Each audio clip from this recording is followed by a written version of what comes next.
It's also a virtual reality 360 podcast. So there's video footage of all around while we're talking. It's pretty cool. Welcome to Our No Limit. Well, you're the person that can handle this. You're not just an ordinary person. Ordinary people don't do things like this. I think it's really good to get outside of your comfort zone. That's the only way you can experience growth. You're a representative of whatever community you're representing, which for me is a big job. It's the USA, dude. Right. It's the USA. Yeah. I did everything I could just to distract myself and focus on my education. I only find real strides of cool, calm, and collected when I'm forced to be in chaos. I grew up with almost nothing. It was not an easy upbringing. Like, we had nothing for ourselves. And something I love about having a big family is you learn competition. Everybody is in competition for those same resources. The Amish lifestyle is really interesting, and most people can benefit from learning about it and embracing certain aspects of it because there's a lot of simplicity to it, and it's really integrated. Would you say that's changed your faith? When you're challenged, then you need God. I was very upset with God for a while. For me, it was the hard stuff that got me to the point where I was like, okay, God's just kind of messing with me now, and it's kind of really getting annoying. Like, are you a secret nerd or something? I kind of am a secret nerd. At this point, like, I don't You said it like a nerd. publicize it. Like, I don't publicize it much. I don't talk about it much. Impatient to patient. I am maximum patient with people. Cool, because I'm about to interrupt you. Uh-oh. I don't know if you noticed yesterday, the JFK files got dropped. Didn't know that. Yeah, it got dropped, so. Okay, can you tell me about this? I'll tell you a little bit.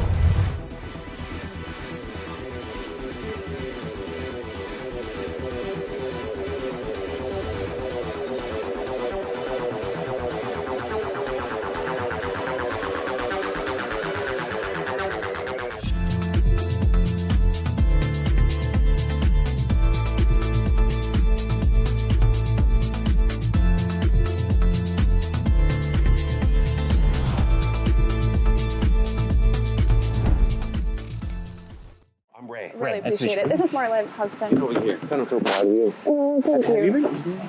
Yeah. I look like I've lost weight. Without question. Yeah, I know. It's But- because but I'm no, doing but okay, animal-based. But incredible though. Sorry. No. I tripped over that cord. No, It's you're because I'm doing incredible. animal-based. And so I've shredded a lot of weight. Yeah. Awesome. But yeah, Dialed I've been in. eating more than ever, actually. I good. eat bacon, sausage, eggs every So it's day. cut right underneath Yeah, Miss. 100%. It says Glamorous International. I'm here for you, okay? You're the best. No, you're the best. Thank you. So I'll let them know 7 o'clock, okay? Okay. What do you think? Yeah, this is phenomenal. It's also a virtual reality 360 podcast. Yeah. So there's video footage of all around while we're talking. It's pretty cool. Incredible. You guys are So incredible. this will be good. Yes. Thanks again. Nice No, meeting you. thank you guys. You take care. So, wait a minute. Are you going to dinner with us? No? I promise I'll eat something, but like I don't know. If I come, it'll be late. So you're not going to make the limo ride? I didn't know there was a limo ride. Yeah.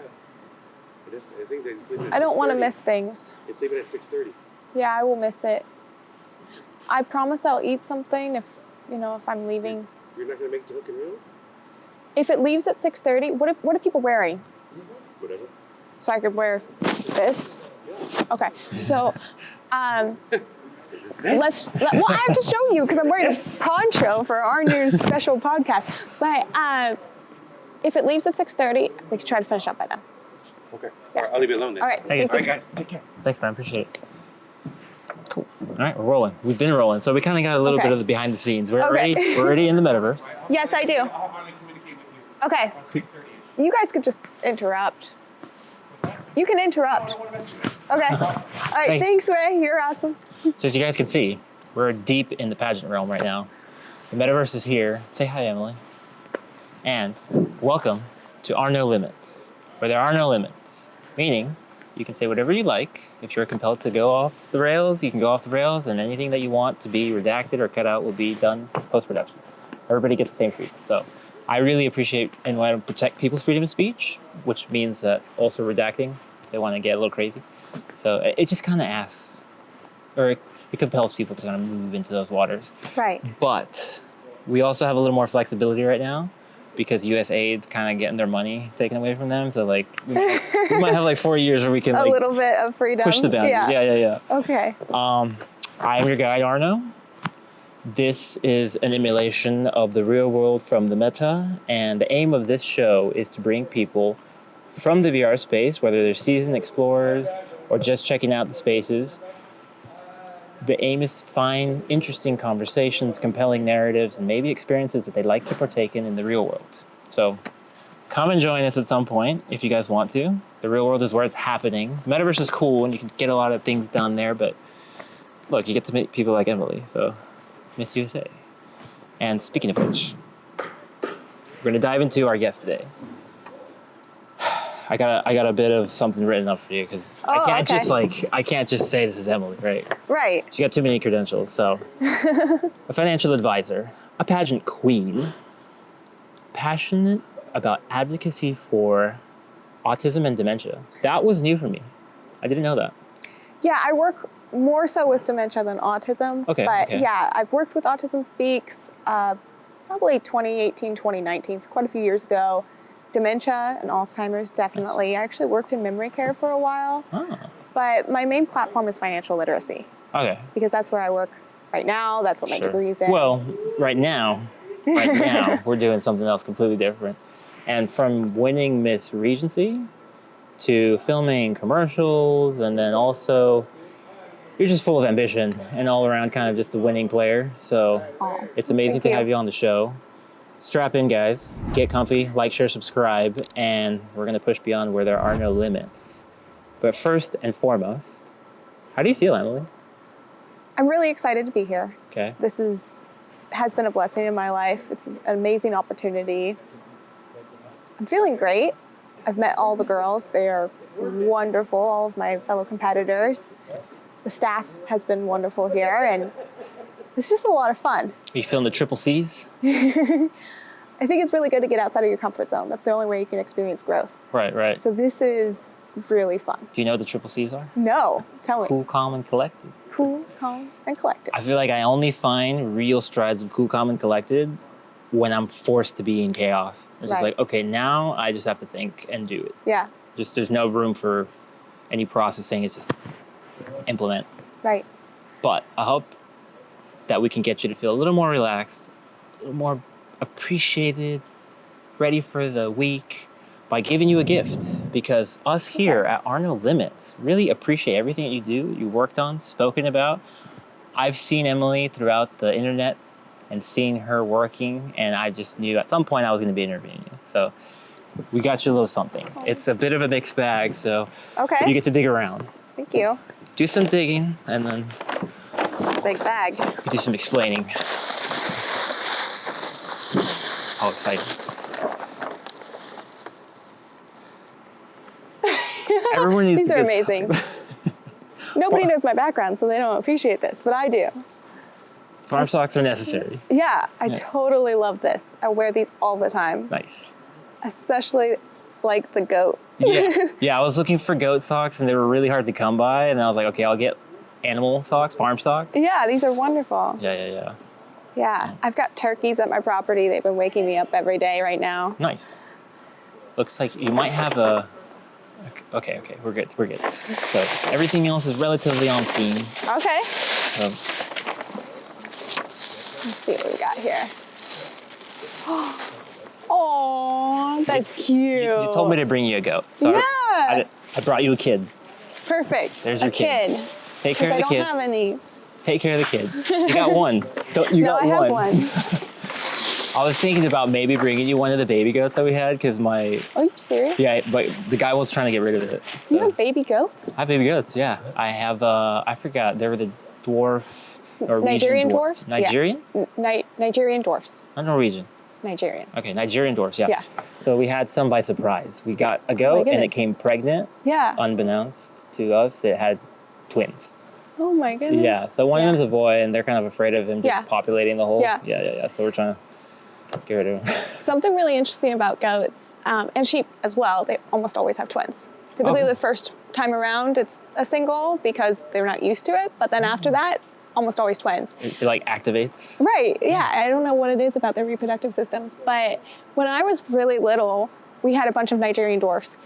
One of them had, what would it be if they had 5 quintuplets. Quintuplets, yeah. Right, and it was like a big deal. Like we were in the newspaper and stuff because that's just such a weird occurrence that you would have that many. No, this is way out in cool California. Yeah, that's where I grew up. Oh, okay. You grew up in cool California. Yeah. So if I look up the newspaper of cool California, yeah, you find you guys with your 5 goats. Yeah, that's funny. Yeah. The front page is like 3 of my sisters and I sitting on a horse, and then there's like pictures of us with ducks and guinea pigs and things throughout. Nice, it's kind of a funny news article. That's like a legacy thing that people will pull up. Like, yeah, I've been in the game. You know, quintuplets and stuff. It was kind of a funny thing, but yeah. So that's the whole thing about goats. Not yet. The next one. Not yet? Well, I mean, no, you go for that. Okay. I'm saying the goats things isn't done. Yeah, we got more goats we'll coming. talk more about the goats. Yeah. Immediately after. Just, more goats. More goats. So more goats. I think that's a pretty fair. Buy me a baby goat. I will wear this. I will never have enough. I love this. Then we can talk. That's contracted. That's legitimate. Like, if you want to. This is good. Step up to the plate. This is good. Yeah, I need a bunch. I need so many. Yeah, I got a guy. A whole herd. Yeah, but the thing is, I really want to have. Oh. I would have boar goats because they're good meat goats, right? But the main ones I want are the Nubians because I think those are really good for milking. I don't know, but Nubians are the ones that their ears kind of hang down a little bit. They're like medium sized. Nigerian dwarfs are small. Right. They like are at your knee level, but Nubians are probably like waist level, maybe even a little higher than that. But that's what I mostly had growing up. Like we had pygmy goats, Nigerian dwarfs, and then the Nubians were the ones that are the most useful for like milking and stuff. Oh, for milking. I thought you meant for eating. Yeah, no, milking. Boar, I think, is the primary breed that's used for eating. We got to get into that too a little bit later. I want to hear more about your hands-on experience. Yeah. But this is a gift from my friends to you. Your friends? Yes. Which friends? Pure Black. Pure Black. I am an affiliate for Pure Black Shilajit. Okay. Gold standard of the world. And they have invited you due to your charisma and your whole presentation, everything that you're about, to be an affiliate. Oh my No pressure, goodness. but you can offer your following, your fan base, discounts on anything, and you get a little commission, and obviously get access to some of the world's highest quality and potent lab-tested certified peptides and Shilajit. Okay, so this is the Shilajit right here. That's the Shilajit, yep. I use this stuff all the time. I have it in my hotel room right now. Oh, do you? Yeah, nice. I brought it with me. I love Shilajit. I've never used this brand. I'm going to tell you. I went obsessed trying to figure out where I could get good Shilajit. Yeah. What's the cheapest? What's the most pure? Right. People in Russia call it Mumi. People in Nepal have a couple different names for it. Right. And most of the suppliers cut it with something, especially if you're buying dry or capsules. Right. So these people, they source wherever they can find the highest potency and purity, and they don't add anything to it other than monotonic gold or colloidal silver or a little bit of flavoring. Okay. But there's no like boosted, Huvic and fulvic amino acids. Right. Like, a lot of people try to add extra to sell it. You know, it's good marketing. Right. This is natural. Yeah. Pure. This is the real, legit tar. This is it. This is the dirt tar. It tastes like a little bit of dirt. So. Yeah. Oh, this dude, is cool. I dare you to try it. I dare you to try it with no water. With no water? I dare you, just a little bit. It'd be kind of fun. I don't know how to do that. You just a little. I'll try it with you. I could show you how. Oh my goodness. Okay. Sure. Okay. Let's do this. Okay, we got 30 minutes. Oh, they said she can't miss her dinner. That smells strong. It's Monday. Monday? So you have a hard stop at 5:50, supposedly. Okay. Something about 6 p.m. I can't read it. She needs to be at the 6:30. Huh? 6:30 is when the limo leaves, I believe. They said you need to be at the entrance by 6. Okay. You know, if you have time again this week, I'm going to be floating around, so we can get a fuller podcast. Yeah. But let's start. Let's get right into the nitty-gritty. Okay. Welcome to the team if you accept. Hopefully it does good for you throughout the week. Test it out. I'll try it out. I'll let you know. I think it'll be wonderful. I mean, this is something, I'm actually running out, so this is like perfect timing. No, yeah, they're waiting for you too. They sent me your affiliate link and everything, so if you want it, I'll send it to you. I'll try it out. Cool. I'll see what I like. All right. Okay, so let's get into a little bit of your background. And actually, no, first let's do quick fire questions, things that I wanted to call back. Okay. Are you still using turmeric inside of your eggs? Inside my eggs? Inside your eggs? Yes. Nice. Does it have black pepper? Yes. Good. Okay. So you still got that covered. All right. Are we still eating lemons like apples? Not so much anymore. Okay. I'll do it very occasionally. Really? Primarily because there's a lot of acid in lemons and it's not great for your teeth. Yeah. So long term, it can have issues with your enamel. Mm-hmm. So that's why I've been like avoiding it a little bit. But I've seen you eat occasionally. I've seen you eat lemon like a goat, just hanging out. Whatever you give. It was good. It was good. I think I got a little bit of an answer. Do you line dance? Basic stuff. Like I was doing it over the weekend, but that was play just the clip. Like She was dancing earlier. One time. Yeah. A one-time thing. But yeah. Okay. My sister's a line dancing teacher. Ah. So you're probably being modest. Well, she hosts, like in the summertime at my parents' ranch, she'll host like a monthly line dancing night party. Okay. And all of our friends will get together. It's kind of fun. Speaking of your sister and your family, growing up Amish, 9 siblings, what are the lessons and the upbringings from the influence of your family and also growing up in the community? Yeah, I think the Amish lifestyle is really interesting and most people can benefit from learning about it and embracing certain aspects of it because there's a lot of simplicity to it and it's really integrated.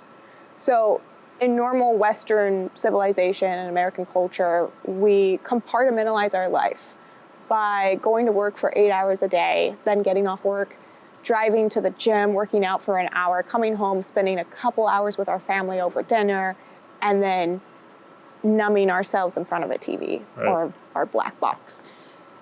It's really interesting when you consider the Amish lifestyle because everything's integrated. Your health, your wealth, your love and your happiness, your family, your relationship with God is all in one place and it's consistent constantly all the time. You can't get away from your family, which has its pros and cons, but like you work with your family, you worship with your family, you experience the healthiest parts of your life like being active or eating right in the same places as your work and as, you're experiencing happiness. So that's one thing I really, really love about it.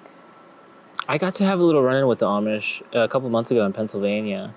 And I was really stoked to like pull up. They had the farm stand, a bunch of baked goods right off the farm. And it all tasted great and it all smelled amazing and it looked great, right? And then I go home and I eat them. I'm like, oh, this is really good. What's in it? And I looked at the ingredients list and it was horrendous. I was like, what is going on? Yeah. What happened to the Amish people? Right. So that's actually where my family stopped being Amish. Interesting. Yeah. So they moved away from the middle of Missouri because of hypocrisy. We were in a really big Amish town in Missouri.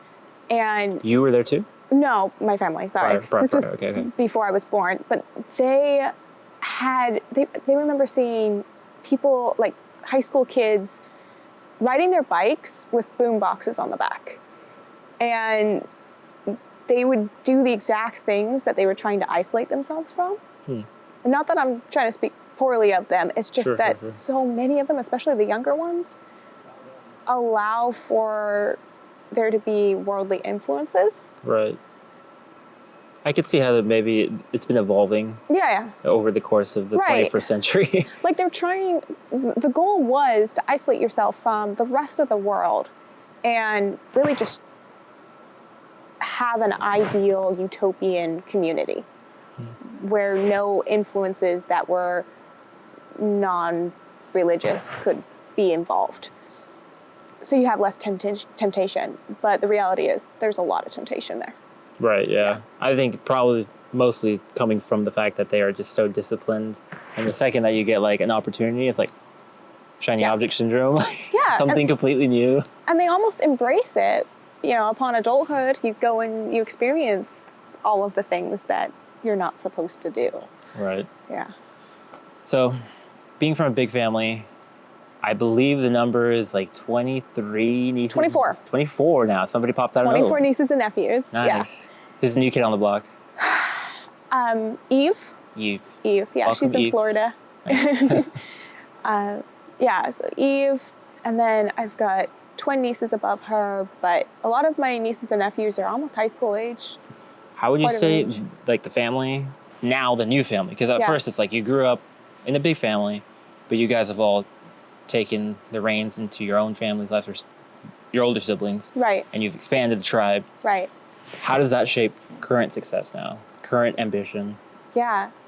My family means more to me than almost anything. Like, I protect my family. I'd do anything for all my nieces and nephews. And that's one of my main driving forces in most of the things I do. But I also recognize that I'm the black sheep. I don't have any kids of my own. Every single one of my siblings does. Some of my brothers and sisters have 5 kids. So, well, you got a kid now, so. I do have a kid now. Yeah. You can show him. It's eco-friendly. I do have something, yeah. Maybe I'll have more that actually move, that are yeah, that's the goal. buying. But yeah. But for now, I have 1 kid, so we'll get more goats soon. But yeah, I mean, it's just a different lifestyle. I do whatever I love to the absolute fullest. So that's like the main thing. Is like, I'm here going to be competing on the stage this weekend because this is something that I think will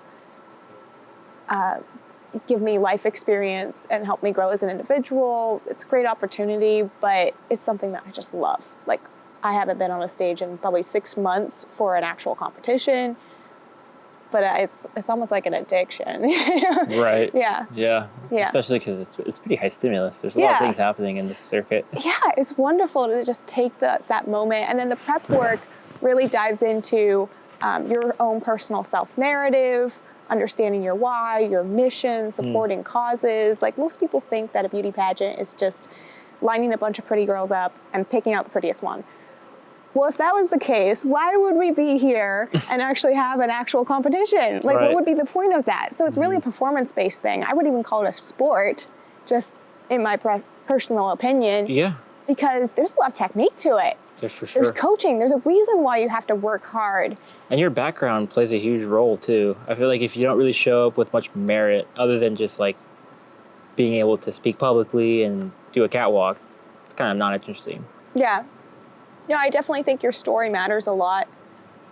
Your emotions, how you convey those to people. I mean, you're a representative of whatever community you're representing, which for me is a big job. It's the USA, dude. Right. It's the USA. Yeah. I definitely wanted to show up for that. Yeah, so you have to take all of that into account. You have to be a role model to young girls, and then like a sister to all the fellow competitors, and you have to be somebody that the women in your community will look up to and want to become. So you have to convey a lot of leadership skills. And I think you have a very well-rounded background. Oh. And it actually makes me curious, like, why you chose business administration and then theology and combined it with finance. Like, how did that come into your mind? Like, I'm just going to put this all together. I've always loved business and finance. Like, I grew up with almost nothing. And I think people assume that.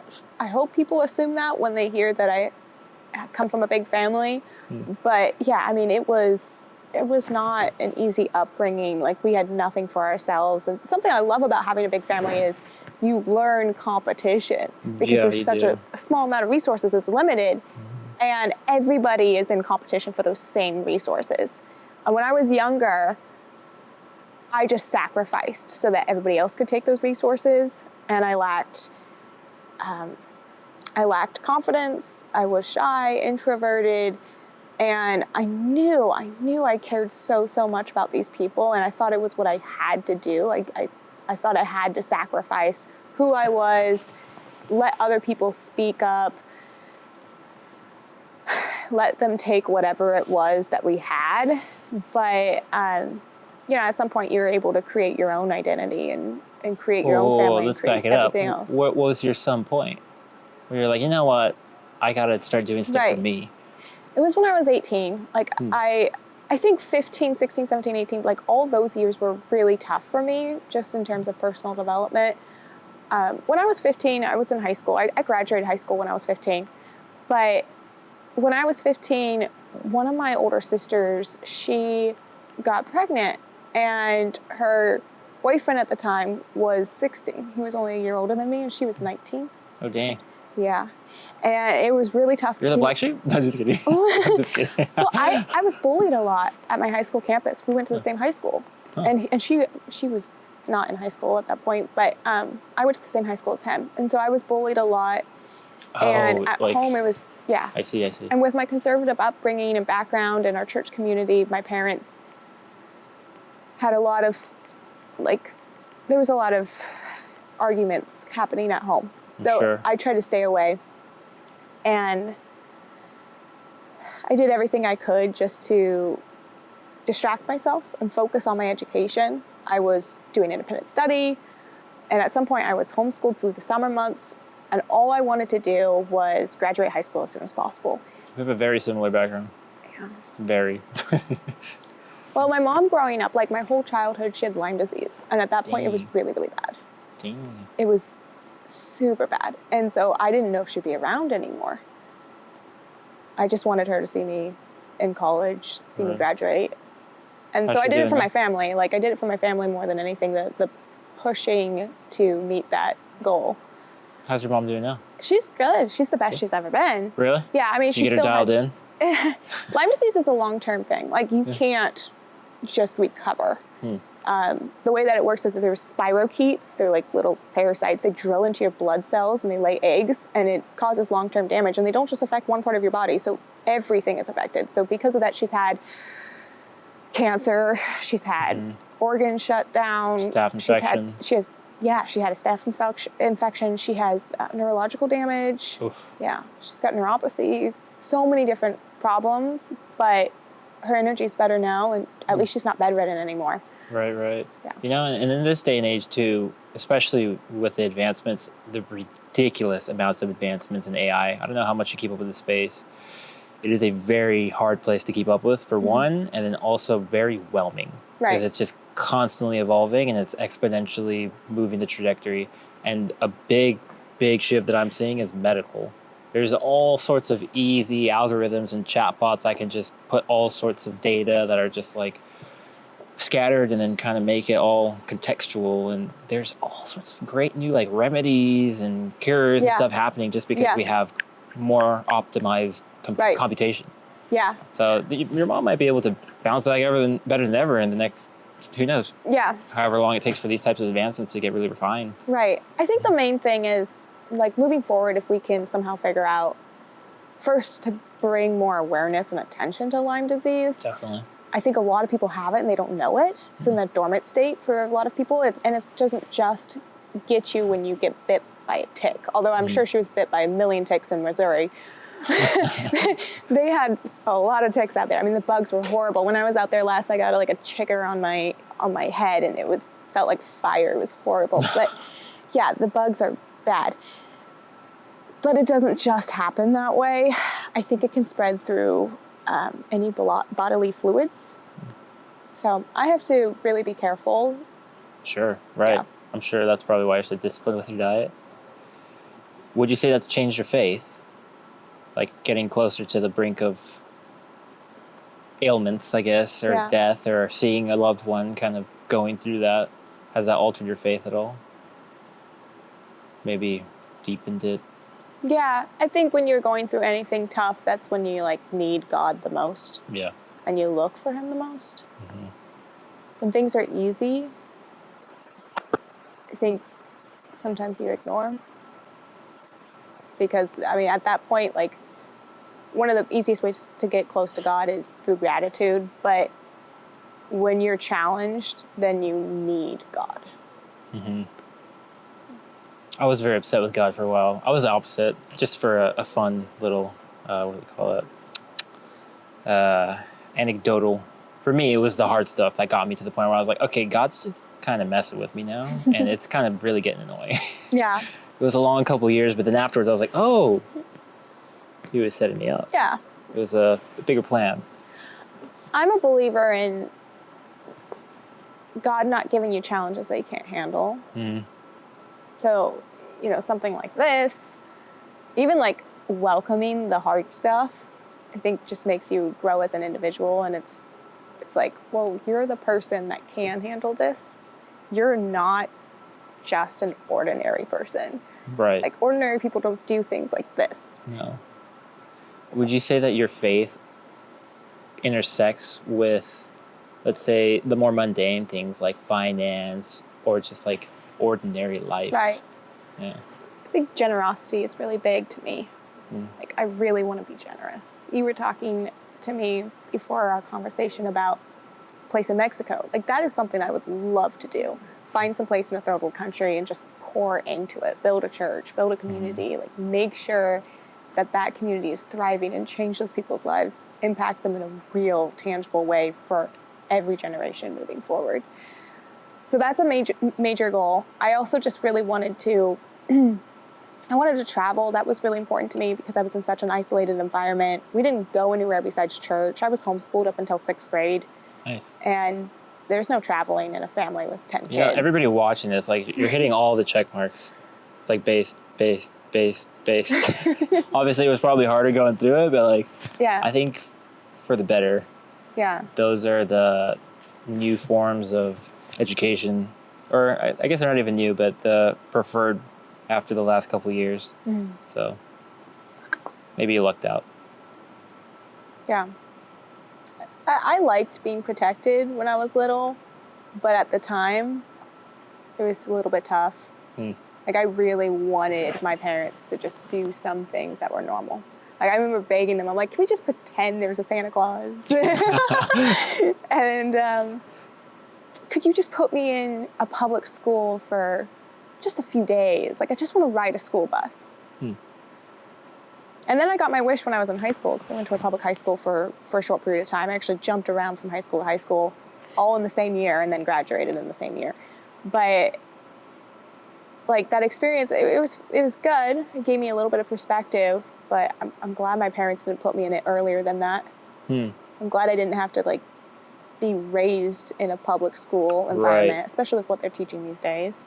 That was my experience too. It was 5th grade, so 1 year earlier, but I bounced around homeschooling, charter schools, public schools, private Christian schools, and then got into the ghetto only because it was down the street from my mom's college that she worked at. So she's like, oh, just go here. It's easier to walk to my work after. I'll pick you up really easy. Yeah. And I get into my first day. I'm like, oh, everyone's wearing uniforms because they're not allowed to wear clothes that are somewhat relevant to gang affiliation, which was everything. And somebody died at that tree last year. Something happened over there. And I was like, this is so different. And I got that harsh contrast. And then from there on out, I think that's why I do have more of an appreciation for being homeschooled. But if it was a little bit more prolonged than that, I would probably start getting a little stir crazy. Yeah. For sure. Yeah, I think, like, you have to consider each child's strengths and weaknesses. And like, if I were a parent at this point, I think I would love when you're a parent? When I'm a parent, I would love my kids to go to a private Christian school. I actually moved where I moved because that was the private Christian school I went to, and they changed my life. Nice. Like, and even though I don't have any kids right now, like, I hope one day that they can go to that same school and get that same experience. I have family members that teach there, and I have 12 nieces and nephews that go there. Wholesome based.